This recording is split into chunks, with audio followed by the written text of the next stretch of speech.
Welcome to the Living the Dream podcast with Curveball. If you believe, you can achieve.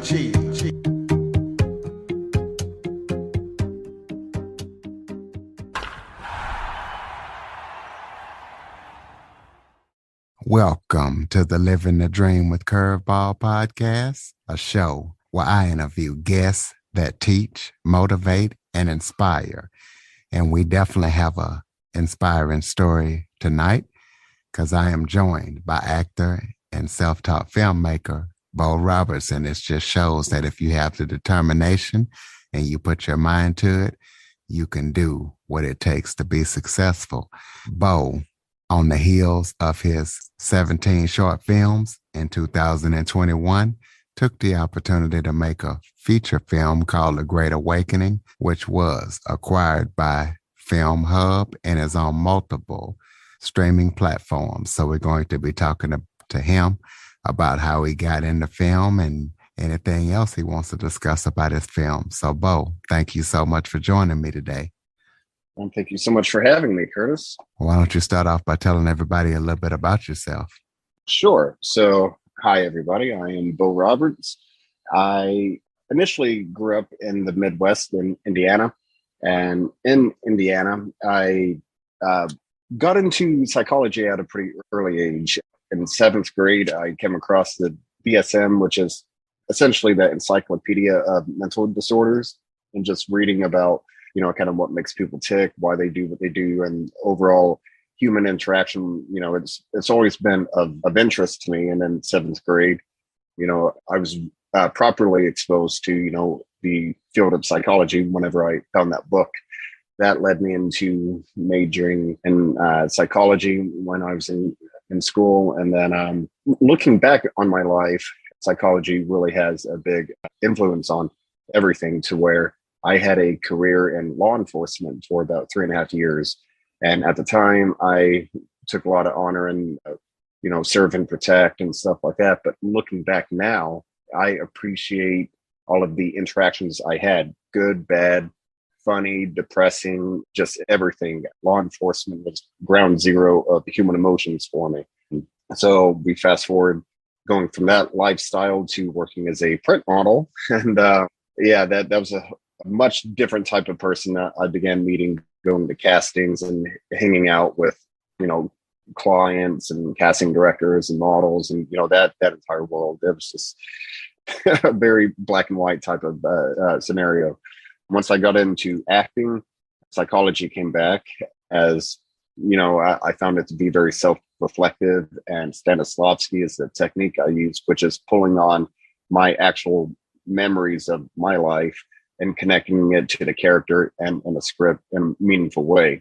So for me now, creating by means of being a writer, a story creator, and director, the more I stay behind the camera, the more I enjoy it, simply because I'm I'm coming up with a story. I'm making sense of what I want to say, how I want to say it, and executing it. And that brings you up to today.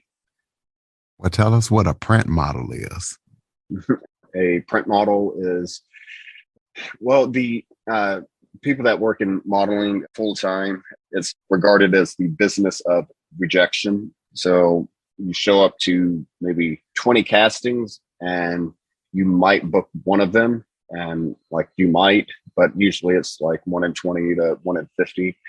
That's, kind of a rough average that a lot of people have. But you show up and you just have to meet the client and learn how to tailor your brand, which is you walking into the room. Whereas, if you're going for something like, Craftsman Tools, they like my aesthetic because, I'm like a masculine man. As comical as it sounds, I still have body hair, which most models, they, from like sideburns down, they shave their body. But for me, it's like, I still have body hair. So brands like Gillette Shaving and Craftsman Tools, I actually appealed to them because of that, as weird as it sounds. But so you just have to make sense of what your market is, what your brand is, and then, try and find out how you can separate yourself from within the group that you land in. So you're a self-taught actor. So tell us what that process was like and why you decided to be a self-taught actor versus, maybe learning it in school or something. Oh, for acting, definitely have gone to school. I've schooled for about 6 years in total. And yeah, so I was first introduced to acting in Florida, made sense that that was definitely something I wanted to pursue. So I moved to New York City and went to the HB studio on the Lower West Side of Manhattan and studied there. I even went to the Broadway Dance Center, and I'm still a terrible dancer, but just to control my body and body movement, that comes in play with acting more than what a lot of people would actually realize. So yeah, and as far as being self-taught, I would say the thing that I self-taught myself was I complimented my acting teacher's lessons on learning how to memorize a script. And she taught me the gist of it, but then I got to the point that I began feeling comfortable going into an audition or walking on set once I was able to walk around the house and solve a Rubik's cube as I'm saying my lines.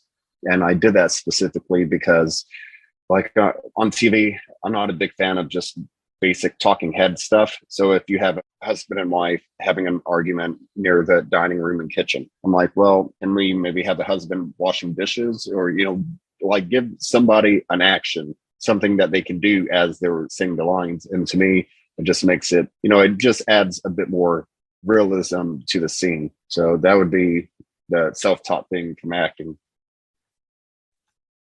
So before you did your future feature film, you did 17 short films. So kind of tell us about those films. Of course, yeah. So back to modeling, the same month that I wrapped up in being a print model, I also received a photography camera for my birthday. And I began taking very basic landscape pictures.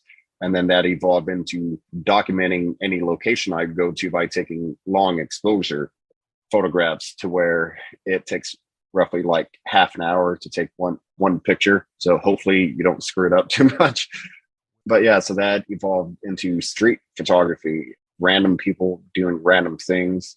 And New York City is the place to be if you're into people watching. So I was doing that. And then I took a bunch of my pictures and turned it into kind of a slideshow and put some music to it. And then once I moved out to Los Angeles, I would go to acting school. And then afterwards, instead of just trying to go out to some bar and drink and, stuff like that, I would talk to people and say, hey, like if you want, let's grab a six pack, head back to my place. I have a camera, a couple lights. Let's just shoot a short film. Like I moved here to be creative and moved here for acting. So let's act. Let's just not go out and, be stupid. So, yeah, I began shooting short films in that fashion. And every short film, like once I just completed a couple of them, I made sense what a powerful tool it is, and didn't get hung up on my lack of gear or not being paid or lack of storyline, essentially, because my intention was just to improve on the craft. So it turned into this dovetail of I would wake up, my wife, she wakes a couple hours before I do. So I'm having breakfast without her, as she's typically having a meeting. And for years, I would have YouTube in front of me watching tutorials on YouTube, like, from seasoned vets, like this is how you light a scene. This is a different way to light it. This is terminology and camera movement. This is why I'm choosing this lens over that one. Just basically anything you want to know from filmmaking. All of a sudden I was, soaking it up. So for 2 months, I'm only going to focus on lighting, and then I'm going to move into balancing audio and or something in post-production. And so my short films turned into homework assignments. I'm still hanging out with my friends in the same fashion and just goofing off with them. But as I'm lighting a scene, I'm like, oh, I just watched this tutorial on using light to make it look midnight outside. So let's put that into practice and shoot the short film, but just keep that lesson in mind and try and execute on it. So doing that after 4 to 5 years of doing it, some of the knowledge actually stuck with me, and I got decent in some areas. Well, let's talk about your feature film, The Great Awakening. Tell us how that came about and tell us what you appreciate the most in making an independent film. Yeah, so what I appreciate most about making an indie film, and specifically this one, is the amount of freedom that I had with it. Every aspect of this was done on my terms. The story went wherever I wanted it to go. I had full control over casting, like everything was my choice. And I'm very grateful to have experienced that, because I know as I scale up, that's when you're going to have, let's say, an executive producer willing to fund 80% of the movie, but their nephew wants to be on screen with, this actor. And, and all of a sudden it's like, how much of a compromise am I willing to make? And, dealing with that. So yeah, just retaining the ultimate level of creative freedom. Yeah, I'm very grateful that I've experienced it with The Great Awakening. And what The Great Awakening is, it is my COVID movie without it being a COVID movie. I made sense that everybody was going to, do like their version of a COVID movie. The vast majority, I believe, is going to be a storyline around contracting the virus, or maybe the virus mutates you into a monster, or maybe lockdown is a way to like mass enslavement of the human race, stuff like that. For me, I was wanting to dig under the surface and, be in the same ballpark, but do my own thing with it. And that's where a documentary that changed my life comes into play. It's called Nightmares in Red, White, and Blue. And you have like the who's who of the horror community, Wes Craven, George A. Romero, and other, titans of industry, all talking about how they examined society, got symbolic, kind of felt what was in the ether, the overall feeling that a lot of people don't even acknowledge but respond to. And they started making movies from that. So prime examples would be in the 50s. It's very close to post-World War II. So a lot of horror movies had an apocalyptic atomic bomb type of theme to it. And then you can jump up to the 60s, where now you have Woodstock, Summer of Love, a lot of drug experimentation, so on and so forth. And that's being thrust into culture. So horror movies took on the theme of maybe it's some drug-fueled crazy person that kidnaps daddy's little angel. And we get up to the 70s. And in the 70s, that's where, the love ran out. Woodstock mentality was over. Now we have Vietnam, Watergate, and the country just has kind of a bad taste in its mouth. So that's where horror movies turn ultra violent, and in turn, movies like the Texas Chainsaw Massacre and movies, along those lines. So I watched that documentary and just made sense of it, where I'm like, oh, okay, so what does 2020 mean to me? Like, let's, try and get more symbolic with it. So we have COVID is introduced, talking about lockdown. Then I'm hearing lockdowns actually going into effect. We're going into effect all over the world. And now murder hornets are on the news for whatever reason. And then they vanished. And then after murder hornets, then you have the CIA. They release over 10,000 documents confirming all of their interactions with UFOs. And that was not even trending on social media. It was also a very turbulent election year, and just everything that happened in 2020. I had no idea what was going to happen next. So for me to summarize the year, I would say uncertainty.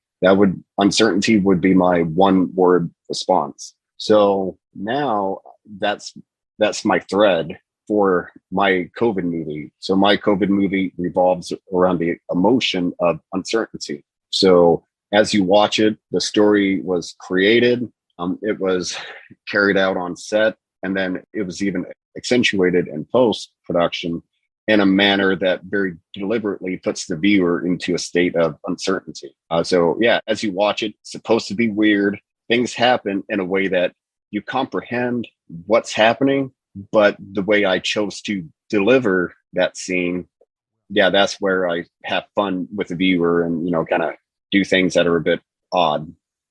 So tell us how your film and what was it like being acquired by Filmhub and being put on multiple streaming platforms. Oh yeah, it was a grand slam for sure. This was, my first venture out into a longer length project. Yeah, so for me, the story I was wanting to tell and how the story turned out. Yeah, of course, budget put a very low ceiling on me to where initially I was lying about the budget and was trying to come across like a big budget feature and said, it was $2,500, but in reality, it was only 1,600 that I had to shoot it with. So with that being said, there were certain parameters and back to that low ceiling that I had to deal with. But other than that, I'm happy with the way everything came out. And this movie, I was really wanting it to be a calling card to let people know that, hey, I've been very quietly working. Everybody knows me from being on camera, print model and or acting, so on and so forth. And on YouTube, I have, or at the time had around like 60 videos that I put up there. But I think if you go onto it now, you can only see maybe 10 of them. So it's something that, I've kept pretty close to the chest until I felt like, okay, I'm confident that I know what I'm doing. So let's go out and, let's have your work graded by people that don't know you, don't care about you, and just see what happens. So on that note, to have to go through Filmhub and have it picked up by Tubi, I'm like, hey, that's spectacular. I honestly didn't really know what to expect. Everybody hopes for something big and hopes that it doesn't go lower. But, shaking hands with Tubi, I'm very happy to do that. And the reviews that have come in, that's honestly what put me over the moon, because some people have been very complimentary of what the story is. But the thing that makes me truly happy is the common note on quote unquote negative feedback has been that they can tell I'm talented and it's obvious that I know what I'm doing, but the budget restricted me from really shooting the movie the way I want it to. And it goes back to, the purpose of this film existing is to let people know that I am serious, legitimate, and I'm ready to get to work. So so I believe once people see it, somebody's going to say, hey, let's bring him in, talk to him about, directing this next one for us, or give him money so he can properly shoot one of his 15 other feature film scripts. So talk about some of your big influences, like far as actors, directors, stuff like that. Tell us about who influences you and who gets you up in the morning and makes you want to do what you do. Oh gosh, directors. Yeah, there's just so many to choose from that. I would be hurting if I didn't name them all. But people that make movies that have kind of a obscure weirdness about it. Like David Cronenberg. If you check out his movies, one he's very popular for is The Fly. So when you watch The Fly, that's a movie that has this weird storyline to it, and when you watch it, the prop people and just the way it's presented on screen, I'm like, it's truly a gem. So yeah, if you have people like him and David Lynch and so on and so forth, it's just yeah. So it's typically more of the less than happy. Although Mel Brooks and the Monty Python guys, yeah, it's like that definitely holds a very special place in my heart.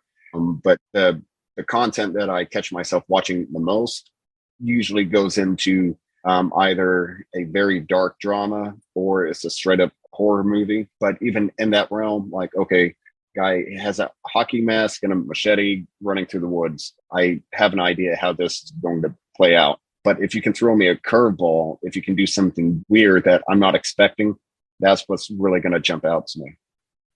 So you went from being bullied in school to on the pages of GQ. So what advice could you give kids and other people who went through what you went through and you're where you're at now?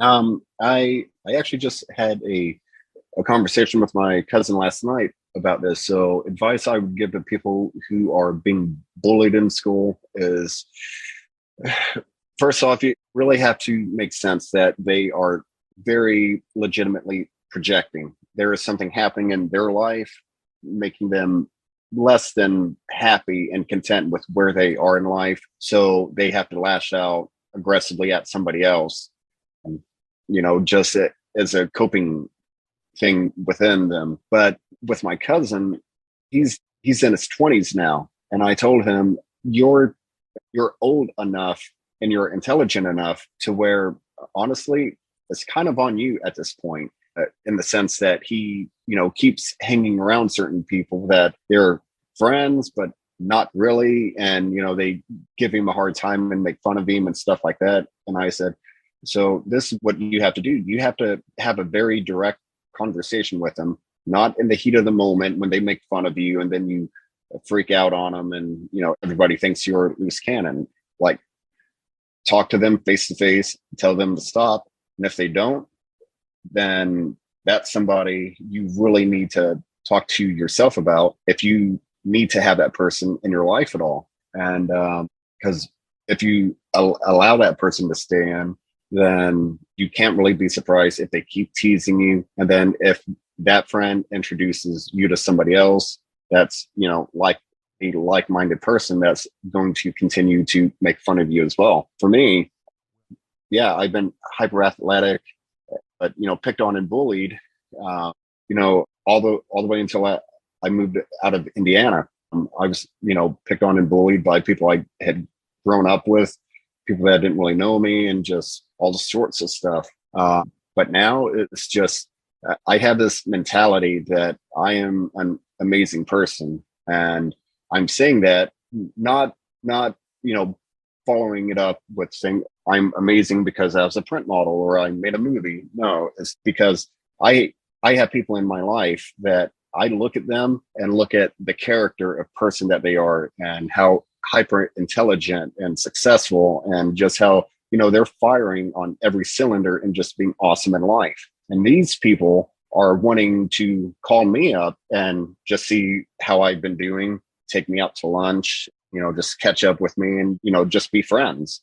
So for me, I'm like, if I have quality people like them wanting to be friends with me, I certainly don't need to hang around with people that are not going to treat me right. So, having good friends that, love me, and family that loves and cares for me, that was a big thing. But yeah, for the people that feel like maybe they don't have that support structure, it's just, yeah, it goes back to it. They're projecting, and you just can't let stuff get to you. So, do you have any current or upcoming projects that you're working on that people need to know about? So I am still kind of putting the Great Awakening to bed and making sure it's on services, and the commercials are all in line, and a few more things to tidy up. But after that, I do have a couple of scripts that I put at the top of my list that, I'm wanting to fix the ending on one, and then talk to somebody about this other project for funding. And then, we will see which one comes first. Well, throw out your contact information, any websites, social media links, and most important of all, let people know how we can check out your short films as well as the Great Awakening. For sure. So to check out my short films, you can just go on YouTube. And if you just type in my name, but put Mr. in front of it, so MRBO, so Mr. Bo Roberts, that will bring up my YouTube page where you can see, the quintessential, like, no budget filmmaking in action. You'll have a chance to check that out. But also on Twitter, on Instagram, wherever I actually have an account, if you just type in Mr. Bo Roberts, then yeah, you will find me. And as far as Great Awakening, it is currently on Tubi, which is a free platform. So you can download it for free, and you can begin watching this content for free. And if you do, please and thank you, reach out to me, because I really want to know what people have to think of it. Not only you like, but if there's something you didn't like, feel free to send that to me as well, because I've been an athlete my entire life. So my mentality is tell me what I need to know to improve, sharpen my sword and just, get better. So, I'm definitely not somebody that just needs a pat on the back, everything I do. It's like, yeah, but tell me something that, I could have done better. And yeah, I'd say that's it.